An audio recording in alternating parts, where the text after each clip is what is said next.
This is similar to the books. There are various books in the world which tell you must know this book. Is it acknowledged? I just give you the Quran is acknowledged by all mankind of the world. You take up any other book, it will never be acknowledged by any other man. I said he will not practice it, he will not believe, he will agree to it. That's my statement. If you put forth a Quranic ayat to any man of the world, he will acknowledge it. But the other books when presented, their scholars themselves are finding faults in their own books. What? It is not acknowledged. So these people, he says, they forbid which is disguised. Like Bible is disguised as the book of God. Who says? The Jews say it's a book of God. The Christians say there's a book of God. It is a disguised book. It is not the good book of Allah. Not. Quran is the book of Allah. It is acknowledged. To speak to anyone, he will agree. Not believe and practice, may have not the wisdom to practice, but he will agree. Similarly, then it says, وَاصْبِرْ عَلَى مَا أَصَابَكَ. Now it means that be patient over what reaches you. You know, there are situations in life, there are different situations in life that from Allah, Allah says in Baqarah 2:155, وَلَنَبْلُوَنَّكُمْ بِشَيْءٍ مِنَ الْخَوْفِ وَالْجُوعِ وَنَقْصٍ مِنَ الْأَمْوَالِ وَالْأَنفُسِ وَالثَّمَرَاتِ, that Allah will test you from food and hunger, from psychology, a loss of psychology, a loss of wealth. So you have وَبَشِّرِ الصَّابِرِينَ, they should have patience. So what happens? The command is that you have patience. Whatever reaches you, whatever reaches from not your hands did it, but it comes from an accident or from outside the world. It is a trial, a test from Allah.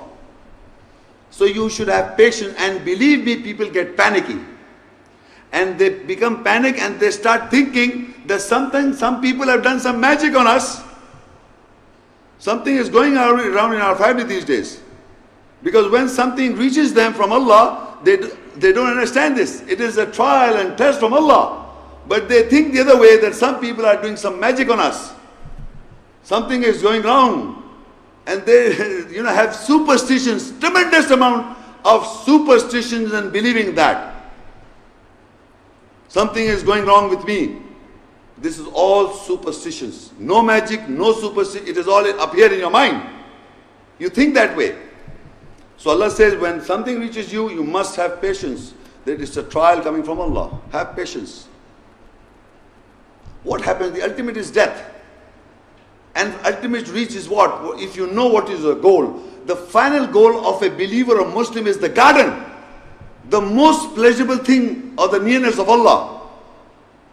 Whatever the big palaces you have, whatever the wealth you have, is not your satisfaction. It is the shaitan is trying to delude you.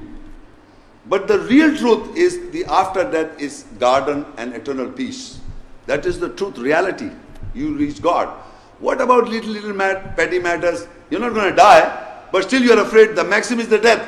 But you think that some delusion, some people are doing something to us, and your psychology becomes so panicky that you run along. You don't look at God. You don't look at Allah. You don't ask for His guidance and strengthen you. You run around to people, thinking that they will help us. They will give assurance, something like that. Nothing. It's all delusion. The reality is that you must have patience. If something goes wrong, you must have an ayat in your mind that Allah is testing me. He is trying me. Yeah, I have patience. So this is what the third point is. And then it says, Inna dhalika min azmil umur. Surely that is an order of firmness. Firmness. A person who will have patience during the time of panic, during the time of what reaches him, is a strong hold of firmness in him. These are the hikmah, the wisdom I am reading. Further it continues. Same Luqman as-salam is saying to his son. Surah Luqman 31 surah and ayah 18 and 19. وَلَا تُصَّعِرْ خَدَّكَ لِلنَّاسِ وَلَا تَمْشِي فِي الْأَرْضِ مَرَحًا Inna Allah la yuhibbu kulla mukhtalin fakhur. And do not swell your cheeks with pride for people, and do not walk with merriness on earth like a noisy in festivals with dancing and masking, wasting their time. Surely Allah does not love any deceiver boastful. Now in this ayah, do not swell your cheek with pride. You know, this is almost every human being. Whenever they see a lower class person, their cheeks are swelled. Even a relative comes, a poor guy coming and knocking at your face becomes, with pride. Why? For what has Allah has given you? Is it you think you have earned it? The things, even your beauty, your intelligence, everything that has been provided to you, you boast for it. You have pride in it. I am proud of you and I'm proud of that and I'm proud of this. You use these statements. And Allah said, do not be having any pride. What for?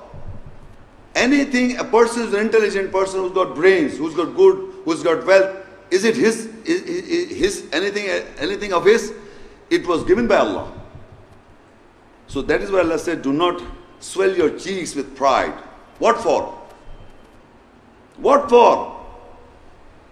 That's not yours, given to you. And do not walk with merriness. You know, people who do not have any goal in life.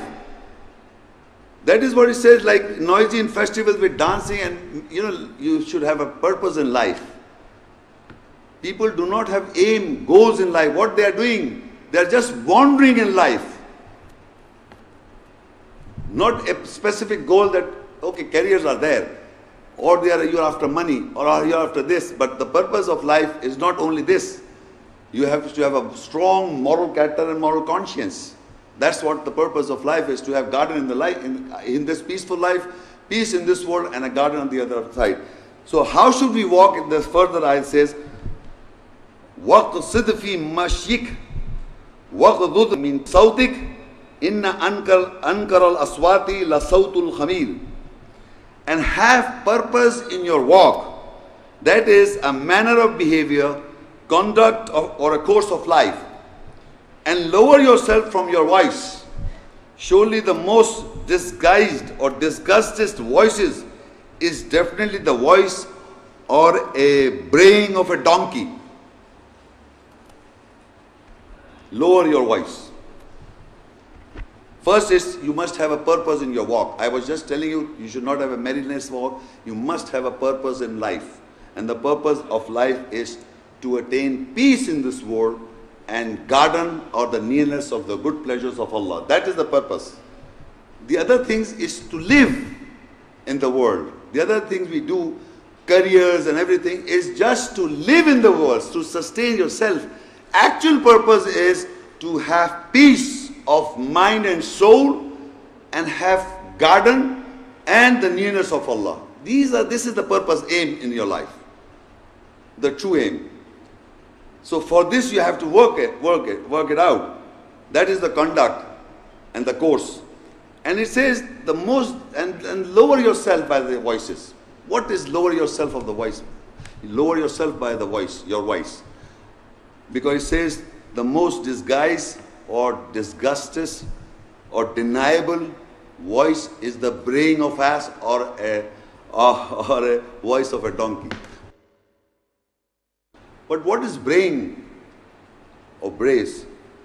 It says to make a loud, harsh, breathy cry, breathy cry, and a disagreeable sound, deniable sound. So whenever a donkey brays, it is defined as a deniable, a person who is denying something in languages of the world. It is referred as a deniable to the essence of the message of God. When you know the truth and you start denying, you behave like a braying of a donkey. You understand what I'm saying? When the donkey brays, it is defined to make a loud, harsh, breathy cry. Loud, harsh, breathy cry. Have you seen a donkey doing it? Yes. So if you do not agree to the essence of the message of God, and you start using argument, you think that you are like a donkey. You are arguing your behavior, your face, and you get annoyed and irritated to an essence of the message. You see a donkey brain and you can see yourself. When you do not agree to the ayahs and the message of Allah. And why I say so, you go further, I'll explain to you. There's in the Hujurat Surah, it is described in the Surah Hujurat 49, ayah 2 and 3.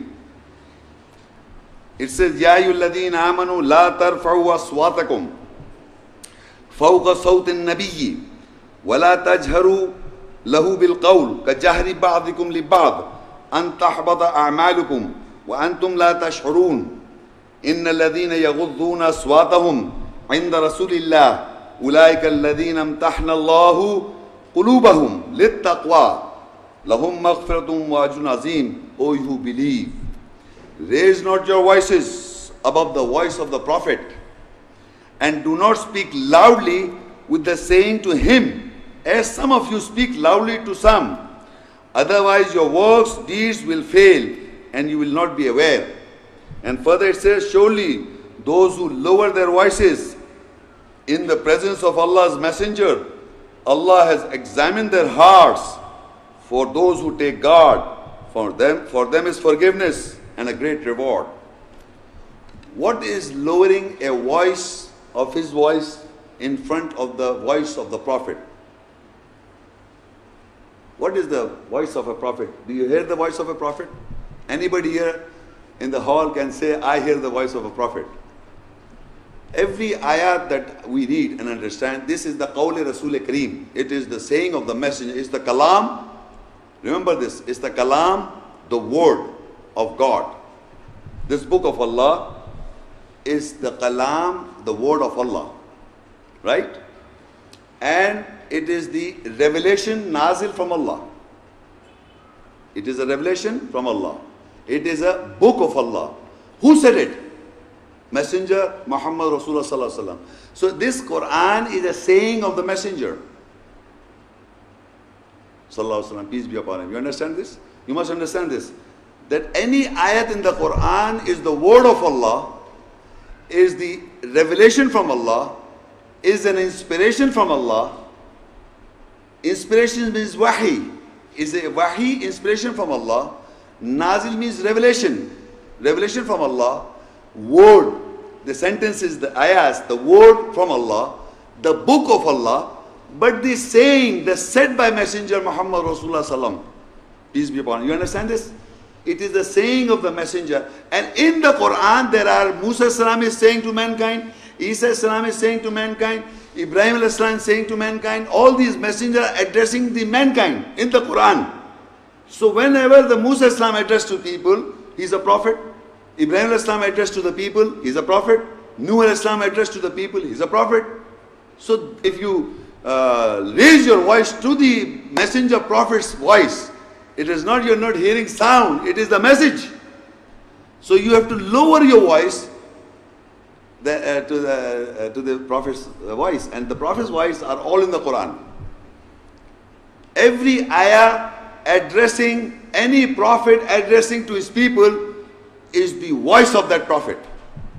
And you understand the message, you have to lower your voice to that message what the prophet says in the ayah, including Muhammad Sallallahu Alaihi Wasallam as the seal of the prophet. Everyone. لا نفرق بين أحد منهم ونحن له مسلمون. We do not make distinction among the prophets. We are Muslims. So we Muslims agree and believe and submit to all the ayahs that prophets address to people. We agree and submit to that. That means we are lowering our voices to the voice of the prophet. And if we raise our voices above the voices of the prophet, so you can imagine, you can see, if somebody is raising, you see his face, and then you think about the donkey. If somebody wants to raise his voice above the voice of the prophet, of the message of Allah, you think of a donkey. Because Allah is describing us, telling us that you are like a donkey. You are just braying. You are making no sense at all. Breathing loud, harsh voice to the essence of the Prophet, because you must understand the wisdom. I'm again telling you, the wisdom you are listening, these are wisdom. These ayahs are wisdom. A person who is wise, he will understand. Intelligent may use his arguments, but he will fail. Because no one, an intelligent man cannot overcome the wise man. Remember this. A wise man, he believes, he practices the judgment, the just thing. Intelligent man can understand, but he may not practice. That's the difference. He can understand. And I have noticed in my lifetime, non-Muslim quote the ayahs. Do you know this? Non-Muslims, they may not believe in practice, but may use an argument for you to you, quoting you an ayah. What for? If you do not believe in ayah of the Quran, why are you quoting to me, to us, the believers, Muslims? Because you don't believe, you just want to make a point. Because we have got fear of Allah. We believe a person who is a wise person, he believes in the ayahs and practice, so he's terrified. So, but that person is using just to fear me of the ayah. Of course I am, if a person is a believer who will get, who's conscious of the ayah.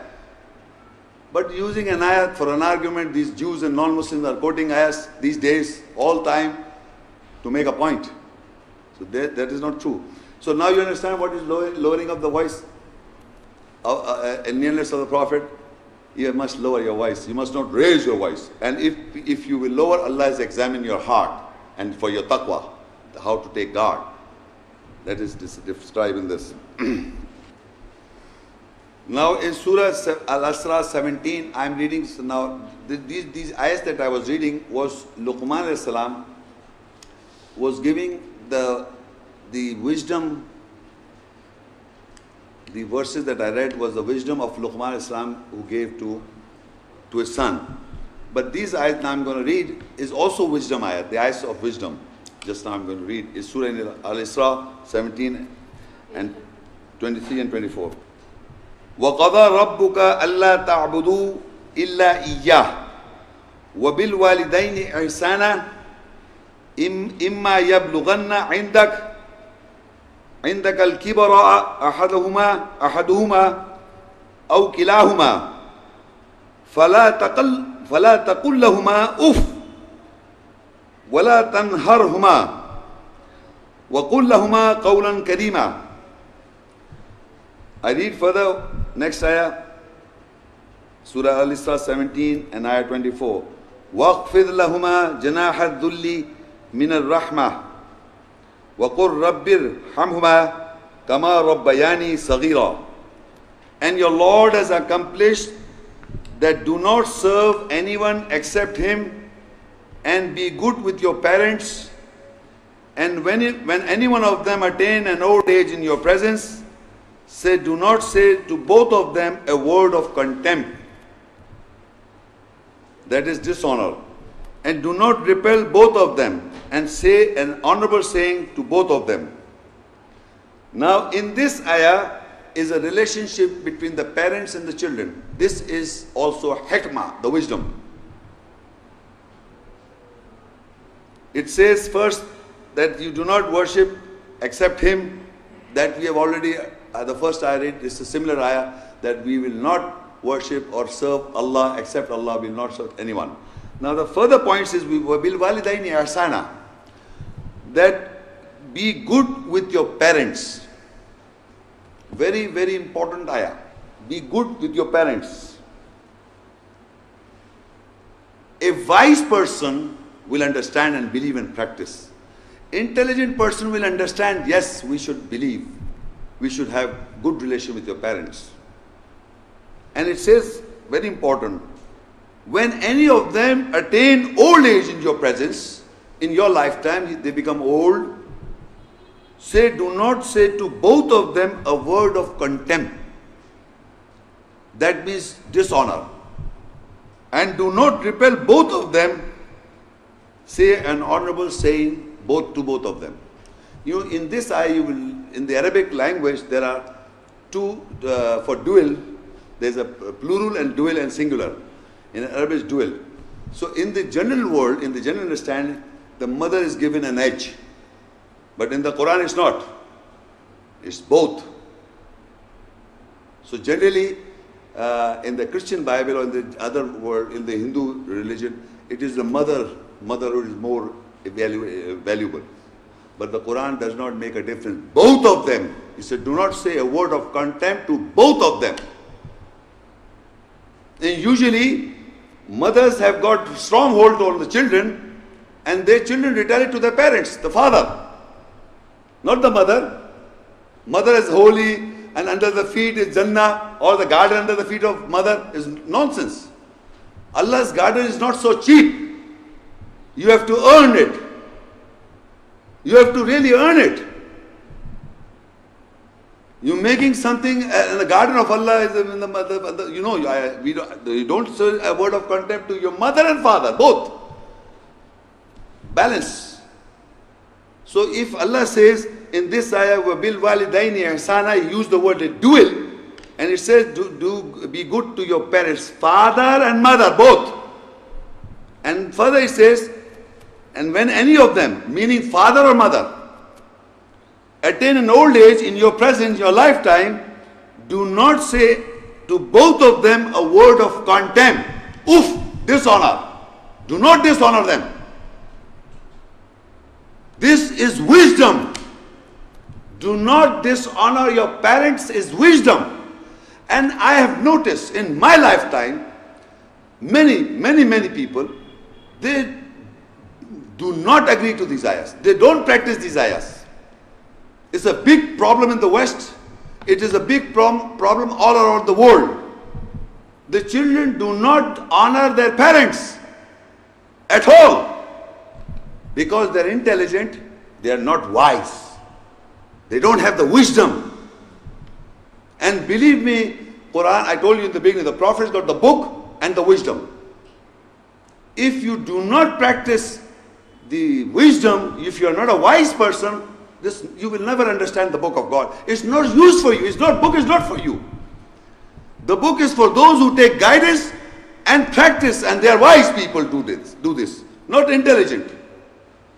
They are wise people. If you understand this ayah in its true essence, then as a wise person you must understand, not only say these words that you should be good to your parents, just saying it, you must mean it. You must practice it. You must believe in it. Believe in it and practice. And look further, it says, any one of them attains an old age, do not say a word of contempt.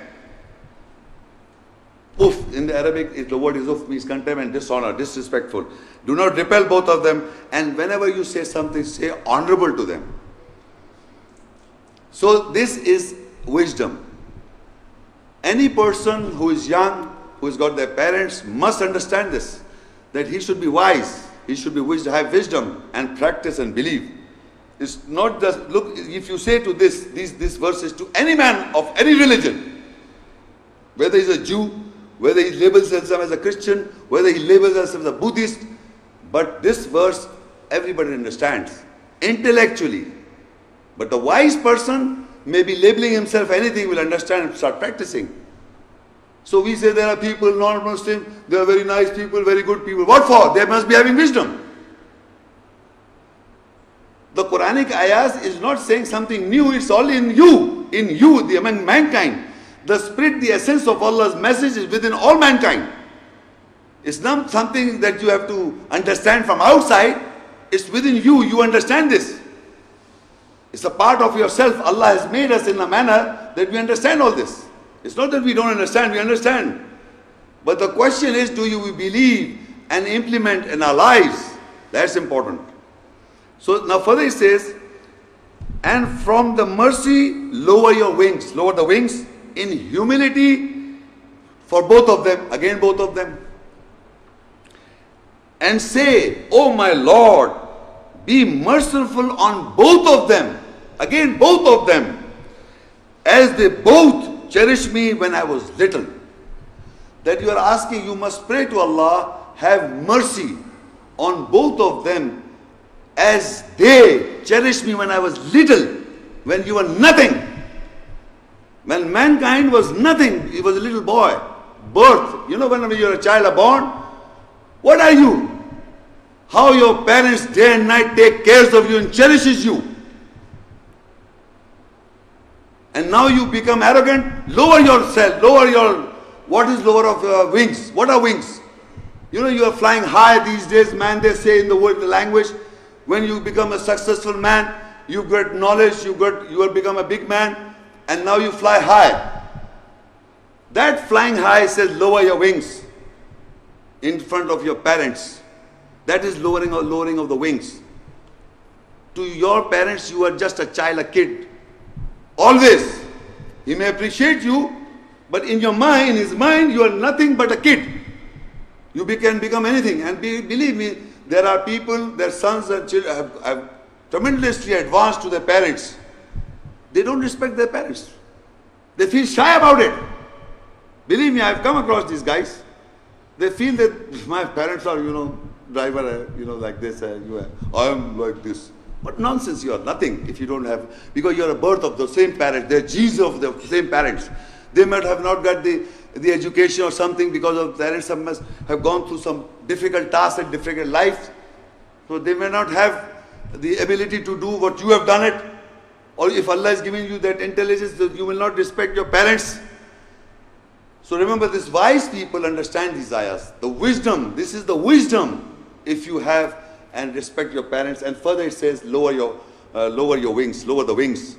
And then pray to Allah. Remember, this is very nice. Oh my Lord, be merciful on both of them as they cherished me when I was little. Very, very important and very nice. How many of you pray about your parents? Nothing. Your heart is black from your parents. That means you're not a wise person at all. But if somebody tells you to do so, you will say, yeah, it makes sense, I understand, that's really good. But all the things there must be some parents may not have dealt as nicely as they expected them to be. So they have got their marks in their lives. So he says, oh my Lord, be merciful on both of them as they both cherished me when I was little. Both. Remember this both. Do not forget this both. And mothers, you watch out. I'm speaking to mothers. You see, you create a problem with the father. You got a son. I'm not telling generally, I'm telling you, I've noticed many women, many mothers try to hold their children so they go against the father. So don't think that you got the Jannah is below your feet. Astaghfirullah. So Allah said both.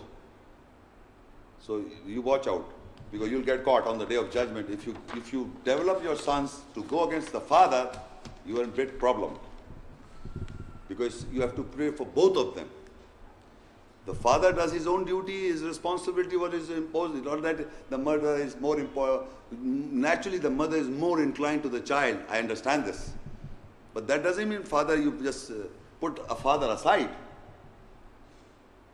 He has done his own work.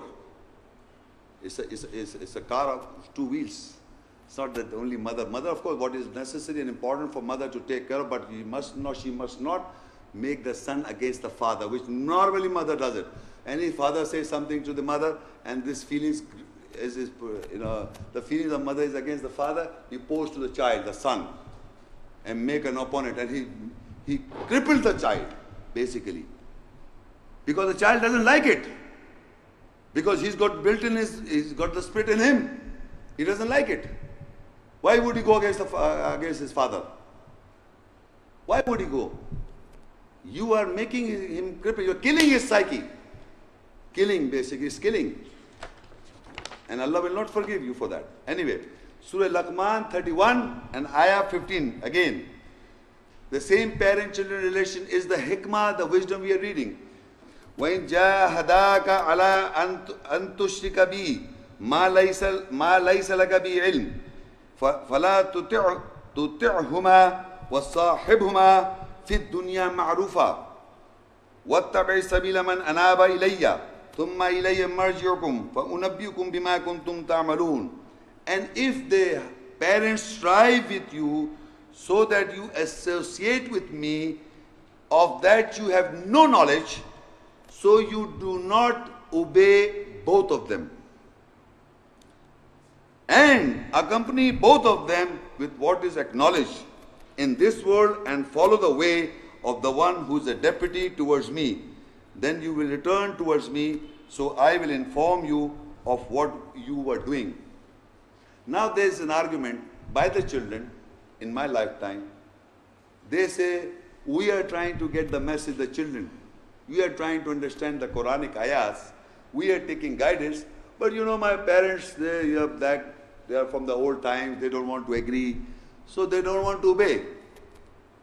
Now you must understand this ayah, very important. It says that if the parents strive with you, they struggle, they make sure, they strive with you so that you associate with me of that which you have no knowledge, then you do not obey them.